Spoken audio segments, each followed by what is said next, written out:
Hi, I'm Tia, And I'm Toni. and this is Emotions Unscripted. So, how was your past week? It was pretty chaotic. It was pretty busy. So I utilized my time just going to the nature park, trying to find ways to ground myself, and just to bring a little bit more peace in my chaotic schedule.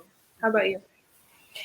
It's been a lot of expectations and having to like follow through on like mommy duties and take kids here and take kids there and that type of stuff. I felt like I was wearing my super mom cape, but it makes me think about like all the pressures and expectations that we like place on mothers to do certain things and be certain ways, and it's exhausting.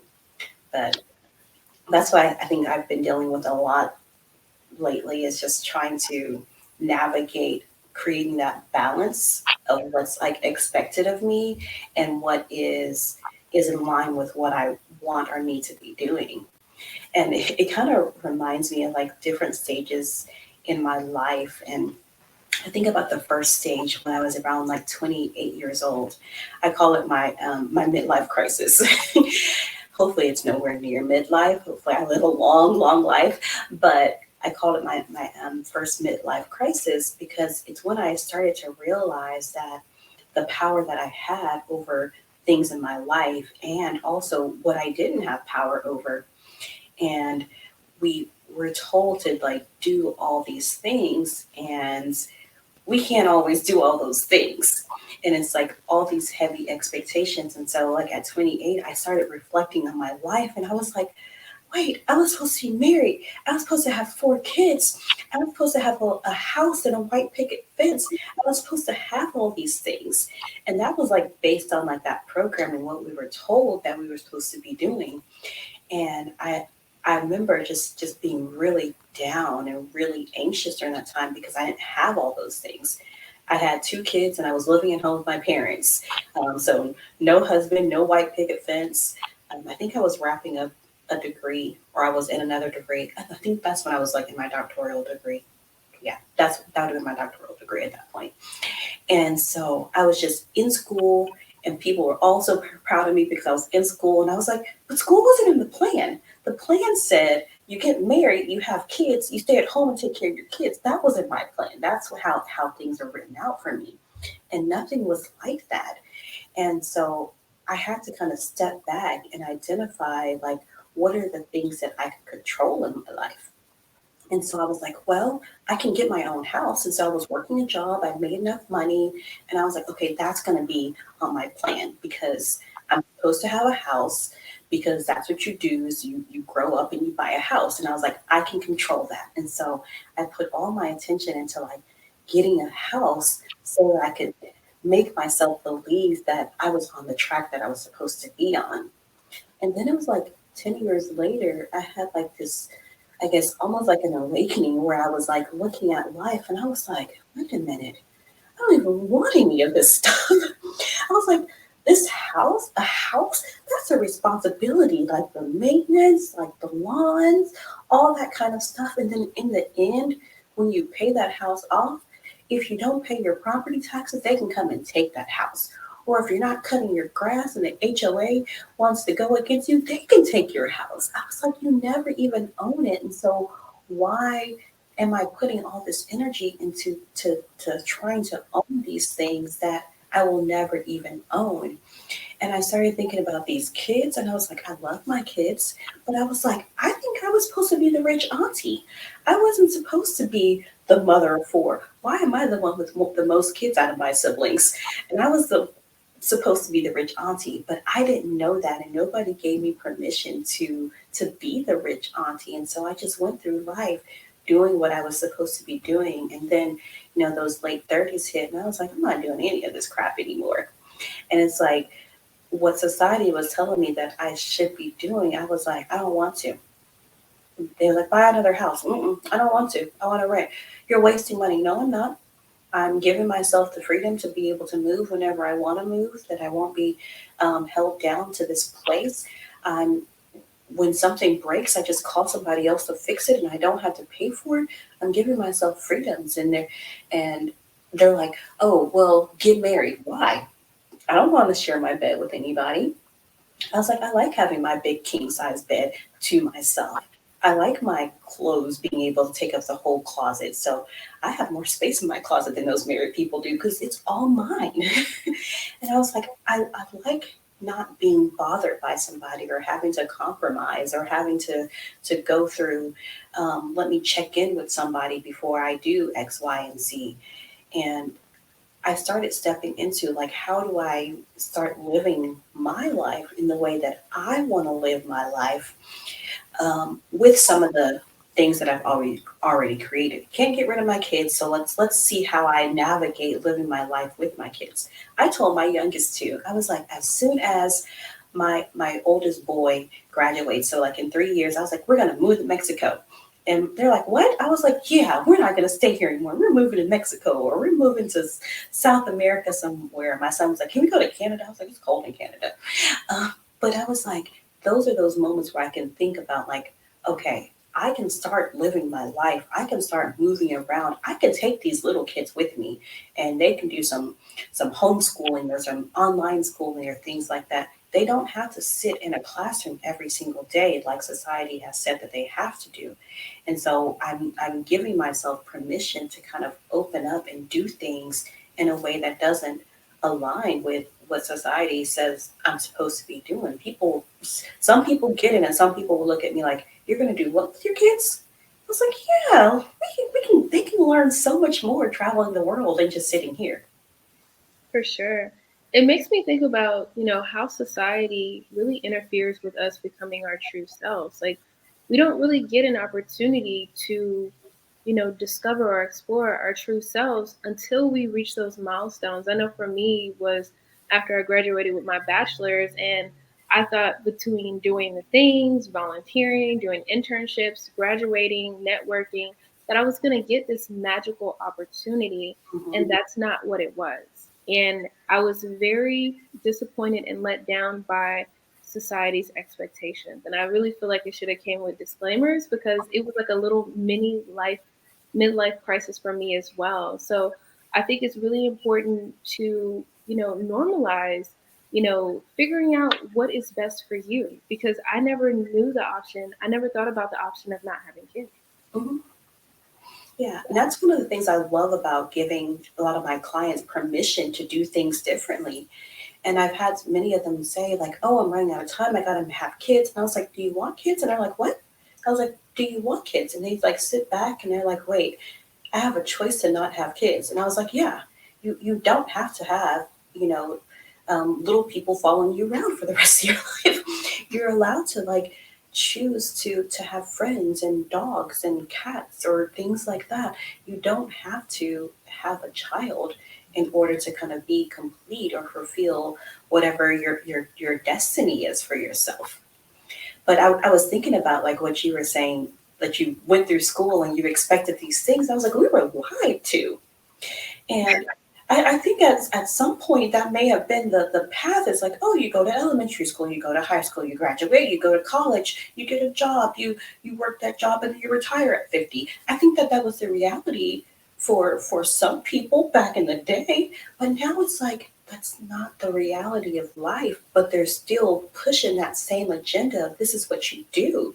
And it's like, uh-uh, I don't want to do that. That's not working.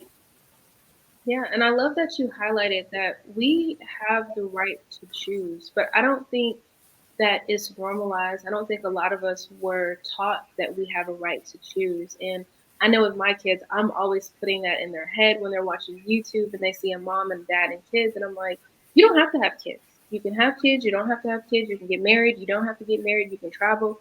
You don't even have to go to college. And I graduated with a 4.0 with my master's. And I'm not putting that pressure on them because I feel that in order to follow your soul's path, and your human experience path, you really have to think about what's in alignment for you, what brings you joy, what brings you happiness. And, the way the school system is set up, it really kind of takes away, that intuitive knowing of like where your path is and where you're supposed to be going. Yeah. And I tell people that I was fortunate enough to find my correct path and to be able to go into counseling, which I know that I'm supposed to be a teacher of others. I'm supposed to be a healer and to help others. And I was fortunate enough to know that very early on in my life. And so I was able to kind of navigate that space. But I feel like also there was a lot of things that I was supposed to do in order for me to be a better healer later on in life that I didn't experience when I was supposed to experience it. And so one of the things I think about, I had did this soul contract thing, and it talked about, when you got to the center part of it. Don't ask me to explain because I don't remember. But when you got to the center part of it, it would tell you that like what your purpose is, basically what your destiny was, and it's like yours. And for me, it was that I was supposed to go through these experiences in life, learn from them, and teach them to others. And I feel like I didn't go through all the experiences I was supposed to because I was navigating this path that this other blueprint that was designed for me versus the one, my soul blueprint. And so because I was navigating this one, I set myself back from where I was supposed to be. And now it's like all these lessons are coming at once and I'm feeling overwhelmed by all these lessons, but it's like the universe trying to catch me up. And it's like, no, come on, you got to catch up on these lessons that you're supposed to learn so you can be able to teach. You're behind. And it's like, man, if I think about like how much further could I have been in life had I recognized that I was supposed to be going on this path and going through these experiences to be able to get to my destination.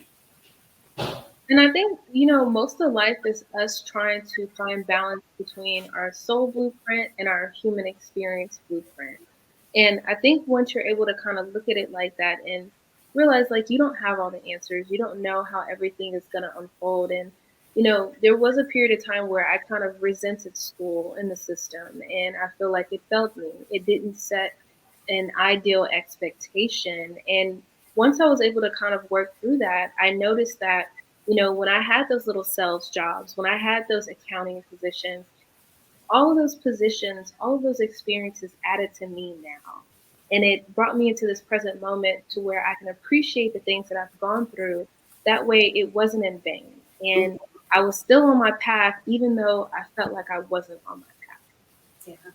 It makes me think about like when people will talk about like predestination or things like that. And it's like we have this destination probably already established for us, but how we get there is up to us. And so no matter what, if we're supposed to end up over here in the park, we can go through the city, we can sail across the ocean, we can fly across the seven seas or whatever, but no matter which way we go, we're still going to end up in this park over here.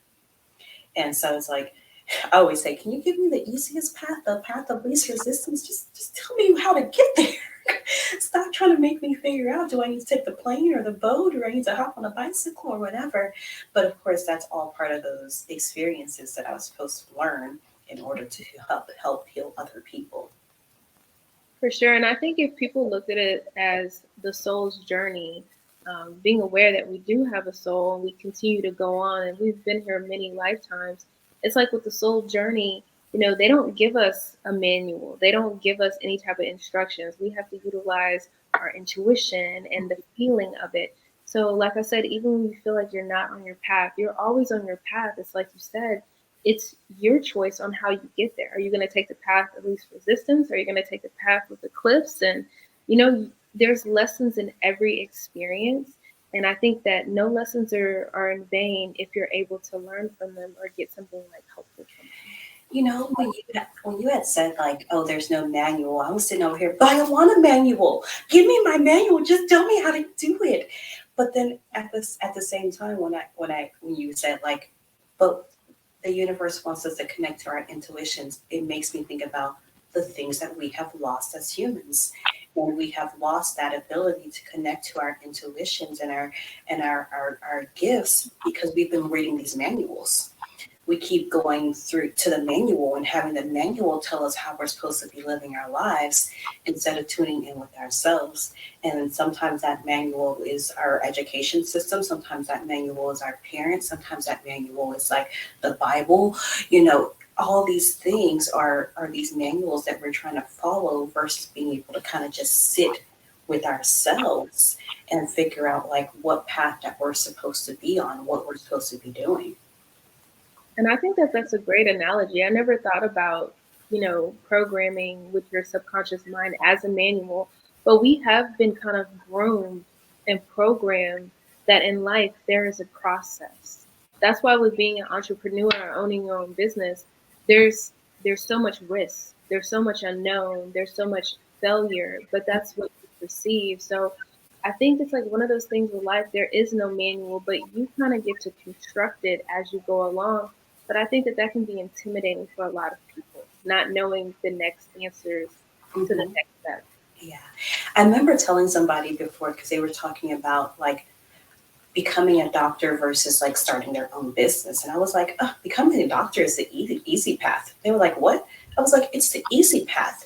It's you go to this 4 years of school, you major in like biology or pre-med or whatever, and then you go into medical school and then you go into like a residency and then you work as a doctor for the rest of your life.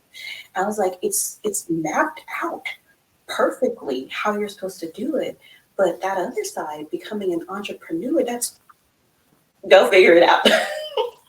And you have this people telling you to go this way, and these people telling you to go that way, and this person over here who has no experience in your business telling you to go this way, and it's just like a cloud of information, and you really have to sort through and kind of sit with yourself and find what's comfortable for you. It's like when I talk to people about like marketing, and it's like you got to find what marketing strategy works for you because that person can tell you to do this over and over and over again, but if you don't resonate with that, if you don't connect with that, you're gonna come out not being very genuine in the way that you're marketing. And so you have to follow your intuitions. You have to follow what's right. And as I'm talking, I was thinking about what was I listening to? I don't even know what I was listening to, but it was talking about how what was that? It was talking about how I was talking about astrology and how a lot of regular people don't follow astrology, but a lot of billionaires follow astrology. And it's like they're tapping into all of that stuff to lead them to this greatness. And so being able to kind of just sit with yourself and tune into your intuitions and what that path is for you versus trying to follow the manuscript is like so much more powerful. It leads you to the billions. For sure. And I think about when your path is mapped out, it is easier for you to kind of navigate. Not to say becoming a doctor is easy because it's not, but you have everything mapped out. Someone's telling you the steps to go. But I think, regardless if you're a doctor or not, your life is not mapped out. Like, if somebody would have told me 10 years ago that I would have became a medium and a Reiki master and learned tarot, I would have been like, what? Like, what do you mean? But I feel like there's certain points in our life that happen and there's certain unfoldings at certain time periods where it just kind of changes your life. It kind of changes your perspective and it like adds on to you. And I think that's the beautiful thing about just going through the flow of life and just know that everything's going to unfold in time, instead of like having everything mapped out, because regardless if you're a doctor, regardless if you have the house and the picket fence, nothing in life is fully mapped out. Mhm. I think about is back when I was in therapy before, and I remember being in this state of talking to my therapist about like the feelings that I was having. And one of the things that I was constantly feeling was like I was just like falling through the sky. And I kept trying to grab onto all these tree branches and grab onto it and grab onto it and try to control things. And then I finally came to this point where I stopped trying to grab and I just relaxed. And I realized that I really wasn't falling, I was just floating through the air. And that was that flow. And when I stopped trying to grab onto everything, control and go down the use go step by step through the manual, and I just allowed myself to relax and flow, I was at greater peace. And so my anxiety reduced. I was able to sleep better.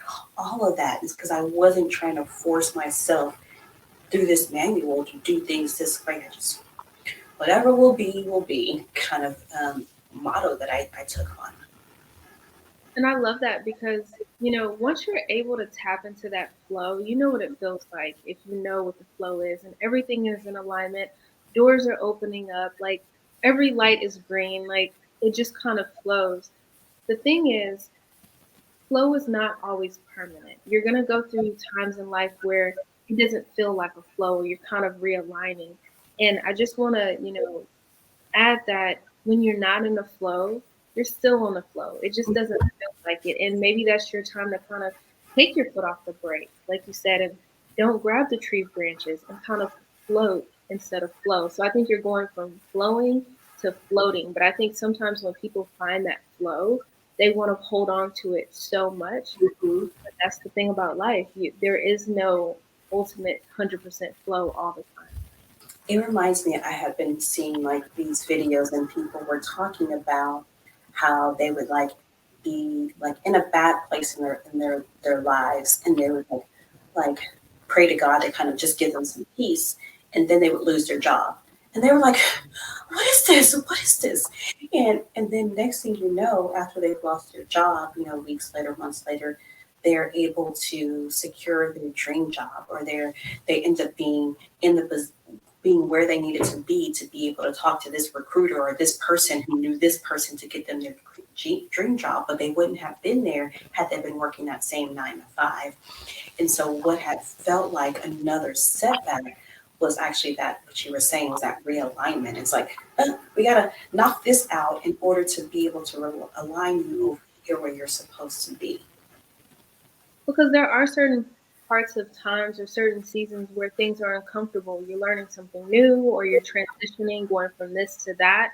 And I think it really helps if you give yourself those encouraging words. Like, I know it's uncomfortable right now because I think it's so powerful in acknowledging that you're not in the flow and but you're gonna get back to it. Mhm. It's like I don't remember the old saying, but it came to my mind of like, there's a rainbow after the storm.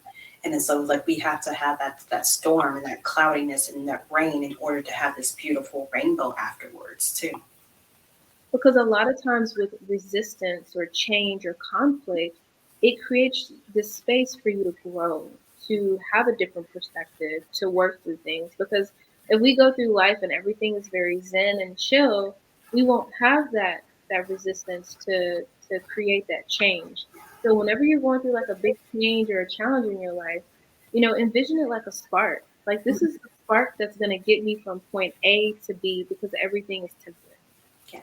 It makes me also think about like with cognitive behavioral therapy, is that part of that is like finding the evidence to support like this new belief that you're trying to establish.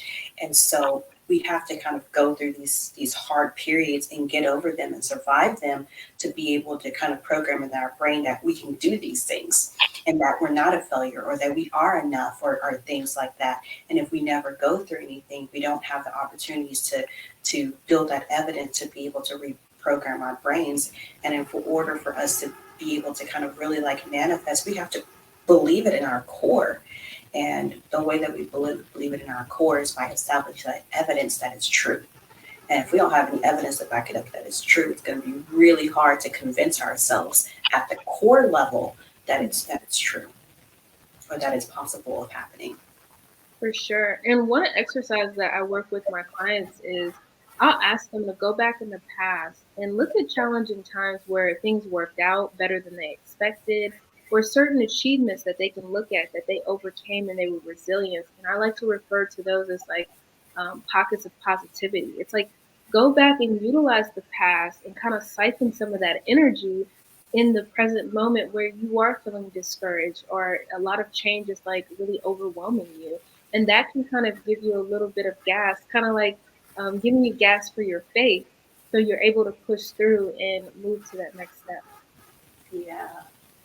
And so I also think about is going back to like kind of giving permissions is like the rewriting of our stories and knowing that at any point that we do have that control to navigate our blueprint in a different way. And it's like sometimes we look at the coding and it's like, oh no, that coding is wrong. I don't like that coding. And so we sit down and we shift that and giving our knowing that we have the ability to do that is very empowering too. And so I think it kind of goes into like that pocket of positivity is that even when things are really sucking for me right now, I know that I can have the power to like recode this or rewrite this chapter. And that makes me feel better because I know it's not going to be this way forever. Because as soon as I start putting my focus into that rewrite of the story, the sooner I'll start getting into that next groove of my life or that neck or feeling more aligned in my life. For sure. I think people get tripped up though when they do feel discouraged and then they get stuck in that energy. I don't have any options. I don't know what to do. I don't have any control. Instead of like focusing on the solutions, focusing on what they do have control over. Because I think when you focus on your options, you attract more options into your life. But if you've been the person where things have been given to you and you haven't been given options, then you kind of go through life thinking, well, I have to kind of just accept what people offer me. Mhm. So really like focusing on what you can choose and focusing on your options. Oh, when you said stuck, it really made me think about so many clients who come to therapy and they have that feeling of being stuck. But a lot of times it's because they're on that human designed, blueprint. And that blueprint says that they're supposed to be doing this, this, and this, and they're not doing that. It's not moving forward. And so they feel like they're stuck. And really on their soul design, they're right where they're supposed to be, and they're learning the lessons that they need to that's going to propel them into that next stage of their lives. And I think that's part of the reason why I focus a lot with my clients on like ideal lives versus ideal careers or husbands or things like that. It's like, what do you see as that like end point?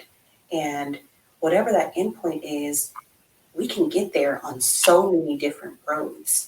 And you don't feel stuck because you have other options. So you've created those other options for yourself. But when your endpoint is I'm going to be a lawyer fighting for social justice, and then you get into law school and you don't like it, and now you feel stuck. And it's like, what am I supposed to be doing? But if your end goal was I want to fight for social justice, you could have found so many different avenues to get to that point, and you didn't, but you box yourself in, and now you're stuck because you don't want to be there. It's almost like with social media and when some people niche themselves down too much and it gets too specific. Like for certain creators that works and for other people it doesn't. And really boxing yourself in, if it doesn't work, it's going to be devastating. So I think one thing a message that I would say to my younger self is be open to change. Be open to the possibilities of what life can bring you. Because I went in with my bachelor's for business thinking I'm going to go that route to make money. But really, when I saw psychology, I was like, wow, like the human mind, that's so interesting. But then I looked at the money. So I think the thing is like really focusing on being open to change because that's one thing that you can always count on when it comes to Mhm. Yeah. So not boxing yourself in so that you can navigate different routes for yourself.